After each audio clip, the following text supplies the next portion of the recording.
चलिए सर, ये तो रही बात आपकी प्रिपरेशन की और इन सब चीज़ों की। अब सर थोड़ा सा और अपनी प्रिपरेशन जर्नी को बताएं कि मतलब आपने ऐसा क्या किया जो जहाँ पे बहुत से लोग गलतियाँ करते हैं, तो आपने कौन सी ऐसी गलतियाँ हैं जो आपने नहीं करी जिसकी वजह से ये सिलेक्शन इतनी अच्छी रैंक पॉसिबल हो पाई? क्योंकि आपका एम तो ऑल इंडिया रैंक 1 का था, बट स्टिल आपने फिर भी मतलब उसके अकॉर्डिंग ऑल इंडिया रैंक 36 और 149 इंक्वायर करी। तो उसका थोड़ा सा बताएं बच्चों को कि किस तरीके से प्रिपरेशन करनी है। बिल्कुल मैम। मतलब ये होता ना कि जब हम प्रिपरेशन करने बैठते हैं तो बहुत सारे डिसीजन हमें लेने होते हैं अपनी प्रिपरेशन के रिगार्डिंग। तो जब मैंने ये डिसाइड किया कि मुझे ऑनलाइन कोचिंग करनी है, घर पे बैठ के करनी है, अपने रूम में बैठ के करनी है, तो वहाँ पे ये सबसे बड़ा चैलेंज था कि मैं उस भीड़ के खिलाफ जा रहा हूँ जो भीड़ जा रही है ऑफलाइन कोचिंग की तरफ। उनको ये होता है ना कि माहौल चाहिए होता है कि बस हमें तो कैसे भी करके माहौल चाहिए वो पढ़ाई का, तभी हम पढ़ाई कर पाएंगे। तो सबसे बड़ा ये मिथ मैंने अपने लिए बस्ट किया था कि ऐसा कुछ नहीं होता कि माहौल होता है। माहौल आपके हाथ में होता है एक्चुअल में कि आपको कैसा माहौल बनाना है। आप भले भीड़ के बीच में बैठे हो, बहुत सारे स्टूडेंट होते हैं सालों तक कोचिंग करते हैं, ऑफलाइन कोचिंग में बैठे होते हैं, फिर भी उनका सिलेक्शन नहीं होता। इसका मतलब ये तो यहाँ पे डिसाइड होता है ना कि जो माहौल होता है ना उसका आपकी प्रिपरेशन के ऊपर कोई इफेक्ट नहीं पड़ता। जो एक्सटर्नल माहौल होता है, बेसिकली जो आप अपने लिए इंटरनल माहौल क्रिएट करते हो, जो आपके माइंड में माहौल क्रिएट करते हो, उसी से वही सारी चीज़ें रिफ्लेक्ट करती है आपकी लाइफ में। तो जब मैंने वहाँ पे डिसीजन लिया कि मुझे ऑनलाइन कोचिंग करनी है, तो बहुत सारे छोटे छोटे डिसीजन मेरे सामने हैं कि मुझे नोट्स कैसे बनाने, एक्चुअली नोट्स बनाने भी है या नहीं बनाने। तो मैंने चूज़ किया कि मैं ट्राई करके देखता हूँ। एक्चुअली मेरा ये शुरू से नेचर रहा है कि मैं ऐसे डायरेक्टली किसी चीज़ को मानता नहीं हूँ, या फिर किसी ने आके कुछ बोल दिया मैं ब्लाइंडली उसको फॉलो कर रहा हूँ। मैं सबको ये बोलता हूँ कि मैं भी किसी को अगर कुछ एडवाइस कर रहा हूँ तो उसको मैं ये बोलता हूँ कि एटलीस्ट अपनी लाइफ में उसको अप्लाई करके देखो, अपनी प्रिपरेशन में आप उसको इम्प्लीमेंट करके देखो। अगर आपको रिजल्ट मिलता है तो उसको इम्प्लीमेंट करो, अदरवाइज जाने दो। भले किसी ने बोला, चाहे मैंने भी बोला, उससे कोई फ़र्क नहीं पड़ता है। बिल्कुल तो सर। ऐसे ही मैंने करा था। तो मैंने क्या करा था, ऐसे ही यूट्यूब पे किसी के इंटरव्यू देख लिए, कभी कुछ देख लिए। बहुत सारे इंस्पायरिंग है पर्सन जो यूट्यूब पे वीडियोस बनाते हैं, बहुत यूज़फुल वीडियोस बनाते हैं, तो उनको देखता था, कुछ बुक्स भी पढ़ता था मैं। तो वहाँ से मैंने कुछ चीज़ें सीखी जिसमें मुझे ये एग्जैक्टली पता चला कि मुझे हर पॉइंट पे क्या करना है। जैसे ऑफलाइन वर्सेस ऑनलाइन वाला, तो मैंने ऑनलाइन चूज़ किया। फिर वहाँ से नेक्स्ट सवाल आया कि मैं अपने नोट्स बनाऊँ या नहीं बनाऊँ। तो ये होता ना कि टीचर्स भी बोलते हैं कि आप हर एक चीज़ को अपने हाथ से लिख के पढ़ोगे तो बहुत बेटर तरीके से आप ग्रास्प कर पाओगे, याद हो जाएगी। तो ये बहुत बड़ा मिथ होता है। अगेन बहुत सारे टीचर्स भी इस चीज़ को बोलेंगे कि नहीं नहीं नहीं ऐसा कैसे होता है। जब लिख के याद करते तो ऑब्वियस सी बात है कि हमें बेटर तरीके से चीज़ें ग्रास्प होती है, बेटर तरीके से हम उसका आउटपुट दे पाते हैं। बट ऐसा नहीं है। मैं इसको भी मिथ बोलता हूँ। मिथ क्यों है? क्योंकि ये होता है ना कि आप चीज़ों को ट्राई नहीं कर रहे हो। आपके सामने ऑफलाइन नोट्स अगर प्रेजेंट है, किसी ने प्री मेड नोट्स आपको दिए हैं, तो आप हाथ से लिख के भी तो वही लाइन सेम लिखोगे ना। ऐसा तो है नहीं कि आप अपने हाथ से कुछ वेद की लाइंस लिख दोगे या ग्रंथों की लाइनें लिख दोगे जिसकी वजह से आपकी लाइफ में चमत्कार हो जाएगा। और सर एक चीज़ ये भी होती है कि ज़रूरी नहीं है कि अगर कोई स्ट्रैटेजी मेरे लिए काम करी है तो वो आपके लिए भी सेम काम करेगी, है ना? जब हम दो अलग इंडिविजुअल्स हैं, हमारे सोचने समझने का तरीका अलग है, हमारे पढ़ने के तरीके अलग हैं, तो बिल्कुल हमारा एग्ज़ाम क्रैकिंग तरीका भी डिफरेंट हो सकता है ना? अब इस चीज़ को हम जनरलाइज नहीं कर सकते हैं, लेकिन हाँ, जो चीज़ें आपका टाइम बचा रही हैं, जो चीज़ें आपको बेनिफिट दे रही हैं, उनको एक्वायर करने में कोई बुराई नहीं। कोई बुरा नहीं। अगर मान लो ऐसा होता भी है ना, कि मैं कभी मना नहीं करता हूँ, मैं ऐसे कभी नहीं कहता हूँ कि जो चीज़ मैंने बोली वो आप करो। मैं ये बोलता हूँ कि आप बस सिंपली चीज़ों को ट्राई करो, अपने कंफर्ट जोन से बाहर आओ। ये होता ना कि हम अपने कंफर्ट जोन में बैठे होते हैं, एक मेंटल मेकअप बना लिया होता है कि नहीं चीज़ें तो ऐसी ही होती है और हमें ऐसे ही करनी है। तो ऐसा नहीं होता है। अपने मेंटल जोन से बाहर आओ, थोड़ा कंफर्ट जोन से बाहर आओ, चीज़ों को ट्राई करो। जैसे कि ये मैंने ट्राई किया था कि मैंने कभी नहीं ऐसा हुआ था कि मैंने डिजिटल नोट्स या प्रिंटेड नोट्स यूज़ किए थे। मैं हमेशा ऐसा स्टूडेंट रहा हूँ जिसने एक एक लाइन लिखी होती है। कि वो होता ना कि टीचर ने जो बोलती एक्स्ट्रा लाइन भी बोली होती, वो भी मैं अपने नोट्स में लिख लेता था। तो फिर बाद में मैंने ये सोचा कि एक बार देख लेता हूँ, क्योंकि अल्टीमेटली ये होता है ना कि कोई भी कंपटीशन की आप प्रिपरेशन कर रहे होते ना, तो उस टाइम पे आपका हर एक मिनट इंपॉर्टेंट हो जाता है। आप उसे वेस्ट नहीं कर सकते। तो आप ये सोचते हो ना कि आज से 8 महीने बाद मेरा एग्जाम है और तो मैं आराम से अभी प्रिपरेशन कर सकता हूँ, मेरे पास खूब टाइम है। तो ऐसा नहीं होता है।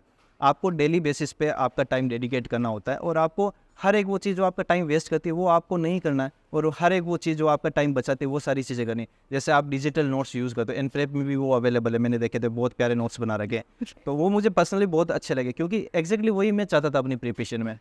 तो उसमें मुझे बेनिफिट एक्चुअल में ये मिले थे कि जैसे मैं प्रिंटेड नोट्स यूज़ कर रहा हूँ, तो उसमें मुझे एक तो वो मेहनत नहीं लगती कि दोबारा से मैं सारे नोट्स लिखूंगा फिर उनको पढ़ूंगा। तो ये होता ना कि आप अपने हाथ से नोट्स बनाते हो तो आपका ध्यान उसको समझने में नहीं होता, आपका ध्यान उसको सुनने में होता है। सुनने में इन द सेंस आप सिर्फ उसको सुन रहे होते हो कि आपको बस लिखना है कि मैम ने कुछ बोला या सर ने कुछ बोला, वो मिस नहीं हो जाए। आप उसको समझ नहीं रहे हो, बस आप वर्ड्स को कैच कर रहे हो कि उनको लिखना है बस। फिर उसमें से क्योंकि ऑलरेडी अगर रिटन नोट्स हैं, ऑलरेडी प्रिंटेड नोट्स हैं, आप सुन रहे हो, तो आप वहाँ पर एक चीज़ कर सकते हो कि उन्हें हाईलाइट करते हुए हाईलाइट कर सकते हो। बिल्कुल। तो टाइम बच रहा है, Time एफर्ट बचता है। बच रहा है आपके, जहाँ आपने पहले 1 घंटा नोट्स बनाने में लगाना था, अब फिर कुछ टाइम उसको पढ़ के हाईलाइट करने, वहाँ आपने सीधा हाईलाइट कर दिए।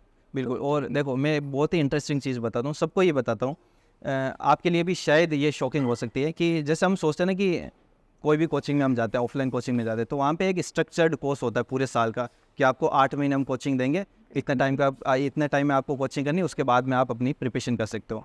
तो मैंने इस चीज़ को कैसे बर्स्ट किया अपने लिए, मैंने ये चीज़ अपनी लाइफ में देखी और मैंने अपनी प्रिपरेशन में ये बहुत बड़ा डिफरेंस देखा कि जब आप चूज़ करते हो कि आप लोग को ऑनलाइन कोचिंग करनी है, प्लस आपको नोट्स हैं वो प्री मेड नोट्स यूज़ करने, तो सबसे पहले तो वो उन सब के अगेंस्ट जाता है जो सब ये बोलते रहते हैं कि नहीं नहीं नोट्स अपने हाथ से बनाओ। मैं उनके खिलाफ बिल्कुल भी नहीं हूँ, बहुत इंटरेस्टिंग चीज़ होती है, आपके पास टाइम है तो बिल्कुल मोती जैसे अक्षरों में लिख के आप नोट्स बनाओ। बट ये होता है ना कि आपको अल्टीमेटली सिलेक्शन लेना है, तो सिलेक्शन के लिए क्या ज़रूरी हो जाता है, आपको वो चीज़ें करनी है, आपको ये चीज़ें नहीं करनी कि जो आपको अच्छी लग रही है। बिल्कुल। वो होता ना कि ये मेरी फेवरेट सब्जेक्ट है तो मैं इसको ज़्यादा पढ़ूंगा, ये मेरी फेवरेट नहीं तो इसको कम टाइम दूंगा। तो एग्जामिनर ये बिल्कुल नहीं देखता कि आपकी फेवरेट सब्जेक्ट चाहे एमएसएन है तो मैं एमएसएन से क्वेश्चन दूंगा, क्वेश्चन तो वो सब जगह से देगा। आपको किसी चीज़ को फेवरेट नहीं बनाना है, किसी चीज़ से हेड नहीं करना है, सबको each and equal time dedicate करना है। और रही बात ये ऑनलाइन प्लस ये प्रीमेड नोट्स वाली, उसमें आपका टाइम कैसे बचता है, प्रैक्टिकली देखो, अगर आप 6 महीने की प्रिपरेशन कर रहे हो, ठीक है, आपने कोई कोर्स किया उसमें 6 महीने लग रहे हैं, तो वीडियोस आपके पास रिकॉर्डेड अवेलेबल होता है ना, तो आप उनको सिंपली आप अगर नॉर्मल स्पीड पे देख रहे हो तो उसको 1.25 पे देखो, फिर 1.5 पे देखो, अल्टीमेटली उसको 2x पे लेके आओ। और मैं तो बोलता हूँ जितना जल्दी हो सके, मैंने एक भी वीडियो 2x से कम स्पीड में नहीं देखा था, क्योंकि मुझे ये है ना कि बस फटाफट चीज़ें करनी है, मुझे वो एक क्यूरियोसिटी थी कि बस फटाफट से आगे बढ़ते रहना, आगे बढ़ते, ऐसा नहीं कि बस मैं प्रिपरेशन में अटका हूँ, वो सालों तक प्रिपरेशन नहीं कर रहा हूँ, मुझे बस ये कि वो सिलेक्शन के बाद वाली लाइफ चाहिए होती थी हमेशा, मुझे बस वो चीज़ चाहिए थी।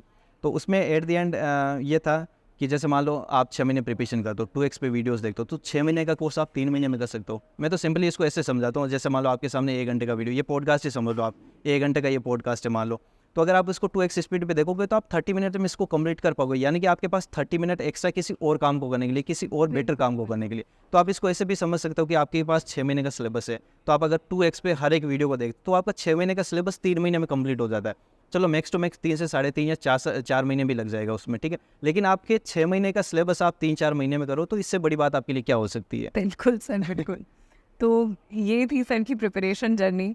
और ऐसा नहीं है कि प्रिपरेशन करने के बाद एक बार एम्स निकालने के बाद सर रुक गए हो, क्योंकि अगला जो डिस्कशन रहने वाला है वो इसी बात पे होगा, जो बहुत लोगों का एक मिथ होता है, या बहुत लोगों ने ये माइंडसेट बना लिया है कि जॉब के साथ तो प्रिपरेशन हो ही नहीं सकती है। और क्योंकि हम ये सवाल पूछना चाह रहे हैं, तो उससे पहले मैं बता दूं कि सर ने प्रीवियसली जो फर्स्ट नॉर्सेट था सर का, मतलब नॉर्सेट 3, जिसमें सर की ऑल इंडिया रैंक 36 आई थी, उसमें सर को एम्स राजकोट मिला था गुजरात में। और फिर एम्स राजकोट में रहते रहते सर ने अपने मनपसंद एम्स जोधपुर के लिए प्रिपरेशन स्टार्ट करी थी।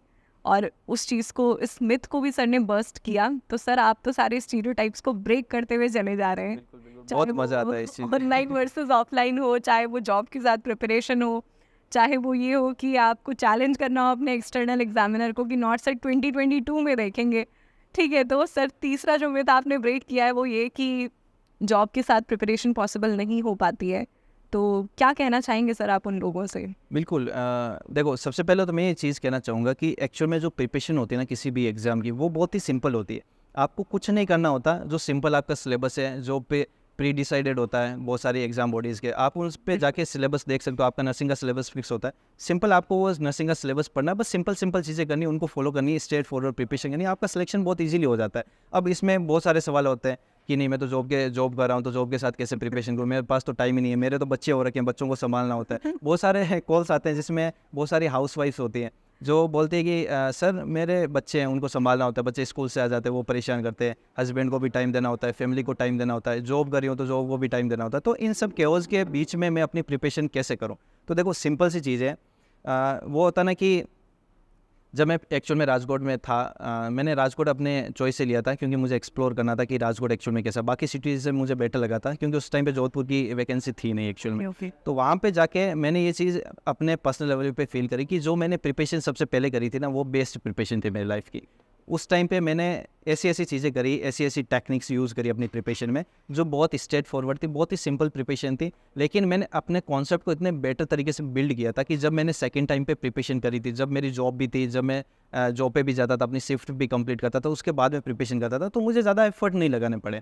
और ऐसा पर्सन जो शुरुआती जॉब के साथ कर रहा है, तो आप ये समझो ना कि जब आप जॉब के साथ प्रिपरेशन कर रहे हो तो आपके पास 24/7 अवेलेबल नहीं होते प्रिपरेशन में, बिल्कुल। है ना। तो उसमें आपको टाइम बनाना होता है, वो टाइम गैप बनाना होता है अपनी शिफ्ट्स के बीच में। वो होता ना कि जैसे ऐसा कर सकते हो जैसे मैं करता था, तो उसमें क्या करता था, जैसे ही मेरी शिफ्ट चल रही है तो बीच में मुझे टाइम मिला तो बीच में मैंने मोबाइल निकाल लिया, 5-10 क्वेश्चन सोल्व कर लिए। तो जिस दिन मेरी ऑफ होती थी तो ऑफ के दिन मैंने 7-8 घंटे प्रिपरेशन कर लिए। आप ये सोचते हो ना कि जॉब के साथ आप हर एक दिन वो होता ना कि हर एक दिन आप कुछ घंटे डेडिकेट कर पाओगे, तो ऐसा पॉसिबल ही नहीं हो पाता, क्योंकि कुछ दिन ऐसे रहेंगे जब आपकी प्रिपरेशन सिर्फ 1 घंटे हुई है, आपने सिर्फ 1 घंटे पढ़ा, और कुछ दिन ऐसे भी आएंगे प्रिपरेशन में जब आपने 7 घंटे की प्रिपरेशन करी, 8 घंटे की प्रिपरेशन, तो वो अप डाउन चलता रहता है। जॉब के साथ डेफिनेटली आप प्रिपरेशन कर सकते हो, ऐसा कुछ नहीं कि जॉब के साथ प्रिपरेशन नहीं थोड़े करी जा से सकती। कमिटमेंट्स अलग हो जाते हैं, लेकिन बिल्कुल। हाँ, अगर आप डिटरमिन्ड हो, आपके अंदर कन्विक्शन है कि मुझे प्रिपेयर करना है, तो आप कर सकते हो। अगेन वही जहाँ चाहे वहाँ रहा है। बिल्कुल। बार-बार इसको मैं हाईलाइट करता हूँ, क्योंकि वो होता है ना कि आपने डिसाइड किया कि जॉब है, कोई दिक्कत नहीं है, मुझे अपना डिज़ायर्ड एम चाहिए, मुझे दोबारा से प्रिपरेशन करनी है।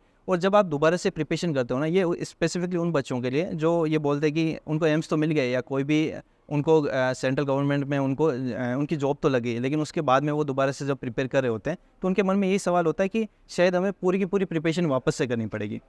तो ऐसा नहीं वहाँ होता है। पे एक चीज़ और, मतलब फिर इतना तो तय है, इस आपकी इस बात से इतना तो हमें समझ में आ गया है कि जो बात हम बार बार बच्चों को समझाते हैं कि आप प्रिपरेशन एग्जाम की नहीं करो, प्रिपरेशन कॉन्सेप्ट की करो। बिल्कुल। क्योंकि ऐसा तो नहीं है कि नॉर्थ सेट में वो सेम क्वेश्चन का कॉन्सेप्ट चेंज हो जाएगा और फिर किसी और सेंट्रल गवर्नमेंट एग्जाम में कॉन्सेप्ट चेंज हो जाएगा। भाई कॉन्सेप्ट तो सेम रहेगा। बिल्कुल, डेफ़िनेटली। और जब ये चीज़ मेरी लाइफ में कैसे प्रूव की मैंने, वो ऐसे करी थी कि जब मैंने दोबारा से एग्ज़ाम दिया था, तो मेरी कोई ज़्यादा प्रिपरेशन थी नहीं। मेरे पास एक्चुअल में टाइम भी नहीं था इतना कि मैं ज़्यादा प्रिपेयर कर पाऊँ, क्योंकि जॉब भी थी, साथ में और भी चीज़ें देखनी होती, तो राजकोट में होते थे, तो जब भी ऑफ मिलते थे घर के लिए चले जाते थे। तो उन सब चीज़ों के बीच में मैंने ये चीज़ सीखी कि अगर आपने कॉन्सेप्ट बेस्ड तैयारी करी, आपने सब्जेक्ट को अच्छे से किया, तो चाहे किसी भी पैटर्न का, किसी भी लेवल का एग्ज़ाम आपके सामने हो, आप अच्छे से उसमें दे पाओगे, अपना बेस्ट दे पाओगे। क्योंकि जब हमने दोबारा से नोट सेट दिया था, एक्चुअल में उस टाइम पे 3000 समथिंग पोस्ट थी और कुछ 2600 बच्चे ही क्वालिफाई हुए थे और 1400 स्टूडेंट को ही सीट्स अलॉट हुए थे। तो आप देख सकते हो कि जो एग्ज़ाम का लेवल था, डिफ़िकल्टी लेवल था, वो काफ़ी था। क्योंकि डिफ़िकल्टी लेवल ये होता है ना कि आपके अकेले से डिसाइड नहीं होता, वो पूरा का पूरा ग्रुप डिसाइड करता है। क्योंकि हर एक के लिए एग्ज़ाम कैसा होता है, आपके लिए तो हो सकता है बहुत ईजी रहा हो, दूसरे के लिए वो डिफ़िकल्ट रहा हो।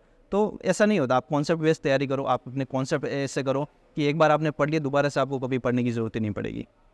बिल्कुल सर। तो ये है सर की जर्नी, एंड बहुत ही इंस्पायरिंग स्टोरी है कि एक छोटे से लेवल से, मतलब एक गांव से जहाँ पर आपके एस्पिरेशंस कुछ नहीं थी, फिर उसके बाद इतना बड़ा सपना देखना कि मैं नीट क्वालिफाई करूँगा, और फिर उस सपने का टूटना, और फिर वहाँ से आउट ऑफ स्क्रैच अपने आप को फिर से कलेक्ट करना, और फिर एक एम बनाना कि मुझे एम से ही जाना है, बिल्कुल। और उस चीज़ को फिर फुलफिल भी करना with that conviction and with that confidence. तो सर बहुत ही कमेंडेबल स्टोरी है आपकी, और डेफिनेटली चाहेंगे कि बाकी जितने भी लोग यहाँ पर देख रहे हैं वो इस चीज़ से इंस्पिरेशन लें। एंड ऑल्सो आप ऑलरेडी बहुत लोगों के लिए इंस्पिरेशन हैं, क्योंकि जैसा कि हमने कहा, कोटा के जीतू भैया को तो सब जानते हैं, बट हमारे नर्सिंग के जीतू भैया हैं राधेश्याम सर।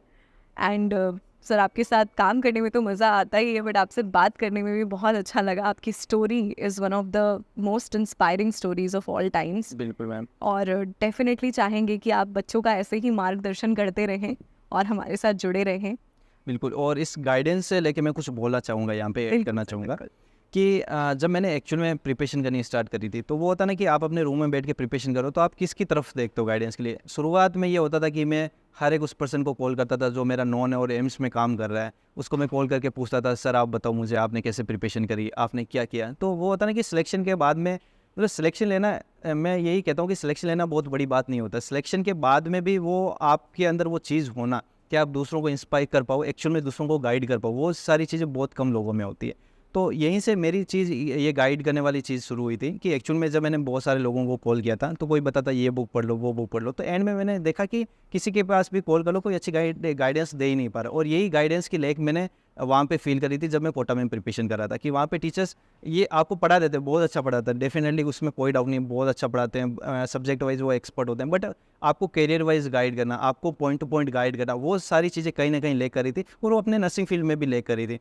तो उस पॉइंट पे मैंने ये डिसीजन लिया कि चलो कोई नहीं गाइड करा, कोई गाइडेंस के लिए नहीं है, तो मैं अपने लिए खुद गाइड बनूंगा एक। तो हर एक चीज़ पे मैंने खुद को गाइड किया था, हर एक पॉइंट पे मैंने गाइड किया था। मैं ये नहीं कहता मैंने सारे डिसीजन सही लिए थे, बहुत सारे फैक्टर गलत भी थे, बहुत सारे मेरे जो डिसीजन लिए थे वो गलत भी थे, लेकिन उनसे मैंने सीख के हाथों हाथ उस डिसीजन को चेंज किया, और जो डिसीजन मुझे बेटर लगे उनको मैंने इनकॉर्पोरेट किया, और लाइफ में मैं आगे बढ़ा था।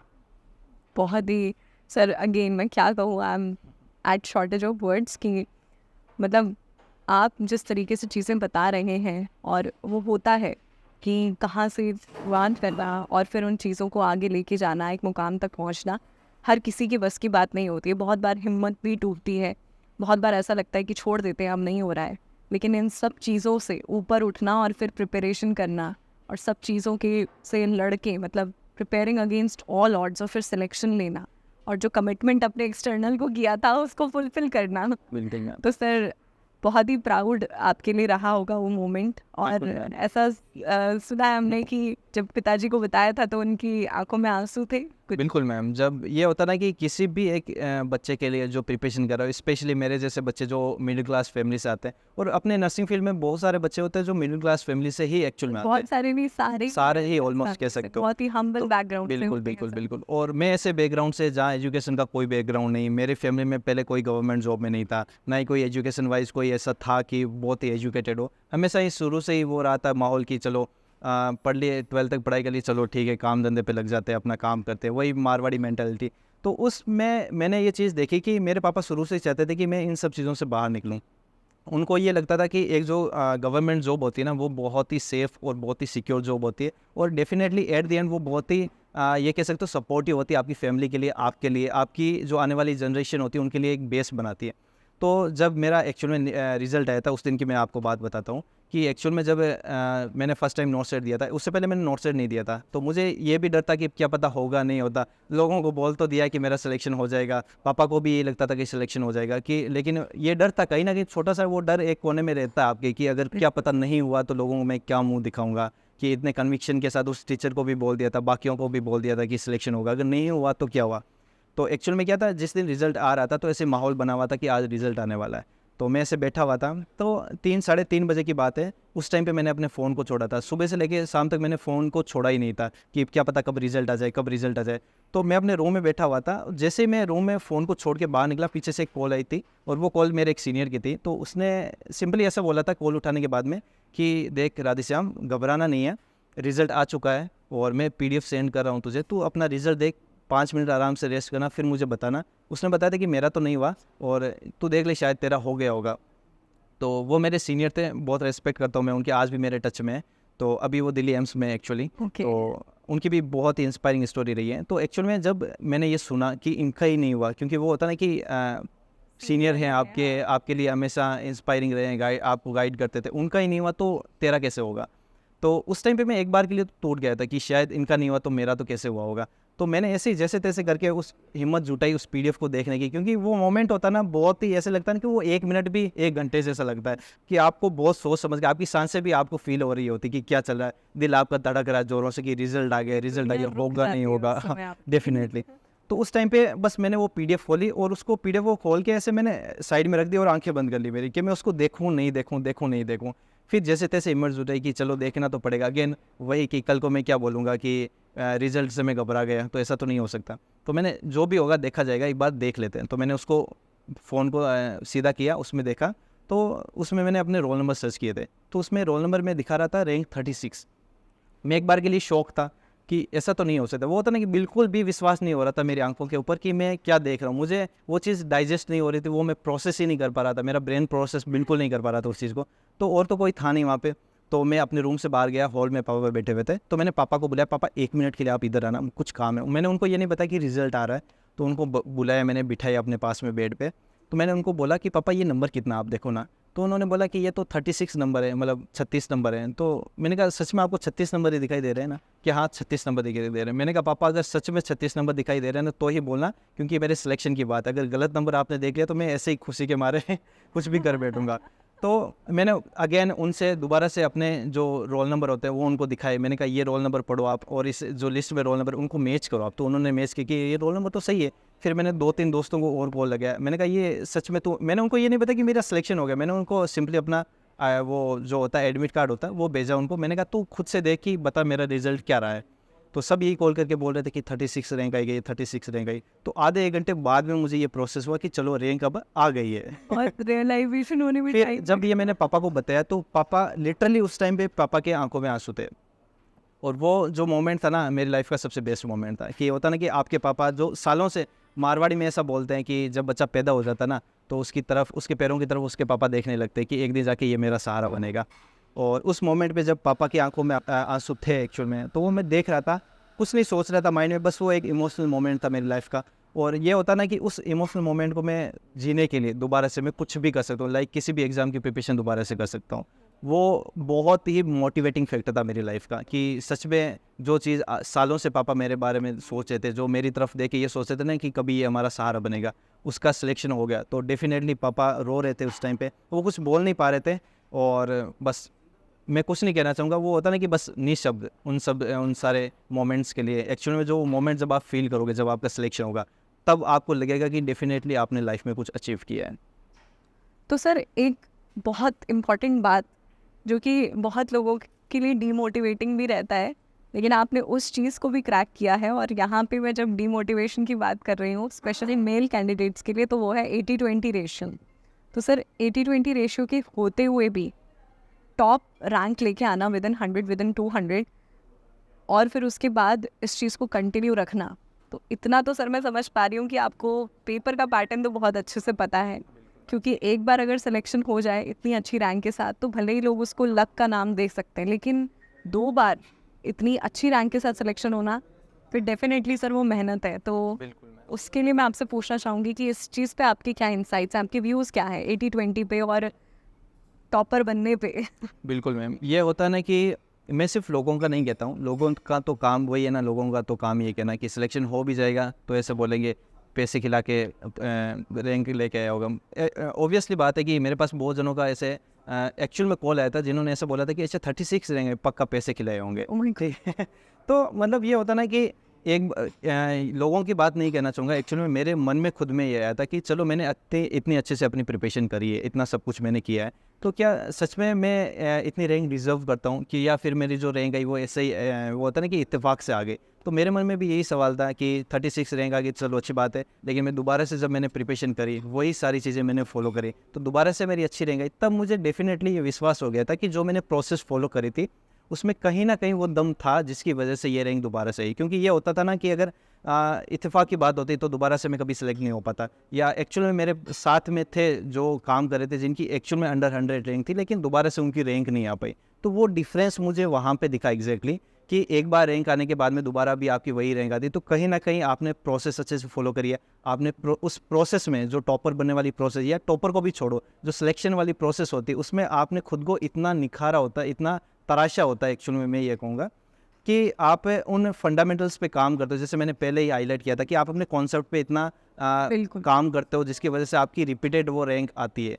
तो डेफिनेटली, और इस चीज़ को मैं ऐसे भी कहूँगा कि जब मेरी दोबारा से रैंक आई तब मुझे एक्चुअल में ये चीज़ फील हुई कि जो मैंने चीज़ें करी वो एक्चुअल में काम करती है। और वहाँ से जो सेकंड थॉट मेरे माइंड में था ना वो एग्जैक्टली यही था कि मैं जाऊँगा, सबको बताऊँगा कि देखो सिलेक्शन ऐसे होता है, आपको कुछ भी ज़्यादा हाथ पैर मारने की ज़रूरत नहीं होती है। डेफिनेटली आप सिंपल स्टेप्स में सिंपल टेक्निक्स फॉलो करके आप सिंपली बस उन चीज़ों को करके आप सिलेक्शन ले सकते हो। और मैंने अभी रिसेंट में वीडियोस भी उसी के रिगार्डिंग बनाए थे यूट्यूब पे, क्योंकि कॉमन क्वेरीज होती है कि हर एक स्टूडेंट की नेगेटिव हो रहे हैं, ये हो रहे हैं, क्लासेस भी आने वाली हैं, बिल्कुल, तो बिल्कुल मैम। उसमें तो सर आप डेफिनेटली बताएंगे और कि इस कैसे चीज़ को- टॉपर बनना है। बिल्कुल मैम, और इस चीज़ को ही मैं हाईलाइट करना चाहता हूँ कि एक्चुअल में किसी सब्जेक्ट की अप्रोच ही आपकी ऐसी ही होनी चाहिए। ऐसा नहीं कि मैं सिर्फ बातें कर रहा हूँ कि मैंने ये एक टेक्निकल वीडियो बना दिया या इसका एक स्ट्रेटेजी वीडियो बना दिया कि आप ऐसे करो, एक्चुअल में वो काम ही नहीं करता। मैं एक्चुअल में उन चीज़ों को इंप्लीमेंट भी कर रहा हूँ, अपनी टीचिंग में भी वो चीज़ें दिखा रहा हूँ बच्चों को कि देखो कैसे सिंपल तरीके से भी सिलेक्शन लिया जा सकता है। बिल्कुल। बिल्कुल मैम। तो बहुत ही इंस्पायरिंग, बहुत ही इमोशनल और एट द सेम टाइम बहुत ही कन्विक्शन वाली स्टोरी है सर आपकी। और बहुत बहुत थैंक्स सर अपना टाइम देने के लिए, अपना स्टोरी हमारे साथ शेयर करने के लिए, क्योंकि आई एम डेफिनेटली श्योर कि बहुत बच्चे यहाँ पर ऐसे हैं जो आप ही के जैसे किसी छोटे से जगह पर बैठे होंगे, जिनके मन में ये डाउट आ रहा होगा कि क्या मैं कर पाऊँगा, मुझसे हो पाएगा, क्या मैं इस चीज़ के लिए बना भी हूँ या नहीं, क्या ये चीज़ मेरे लिए बनी है या नहीं। तो इन सब चीज़ों से ऊपर उठना है आपको और अपनी प्रिपरेशन पे लगना है, ताकि सर की तरह आप भी अपने मनपसंद एम्स में जॉब पा सकें। एंड ऑल्सो सर तो है ही सबको मेंटोरशिप प्रोवाइड करने के लिए, बिल्कुल, आपके डेफिनेटली मैम। प्रिपरेशन पार्टनर हैं, तो डेफिनेटली अभी सर से कांटेक्ट आप कर सकते हैं। तो ये थी राधे श्याम सर की story. And for more such informative sessions, for more such interactive sessions, tune in to InPrep और जुड़े रहें हमसे, ताकि हम आपसे आपके लिए और भी ऐसे सेशंस लेकर आ सके। तो ये था आज का इंस्टॉलमेंट। हम मिलते हैं आपसे अगले इंस्टॉलमेंट में ऑफ वाइटल्स बातें नर्सिंग की। Thank you everyone. That was our time. That was Radhe Shyam sir For you. Thank you, ma'am.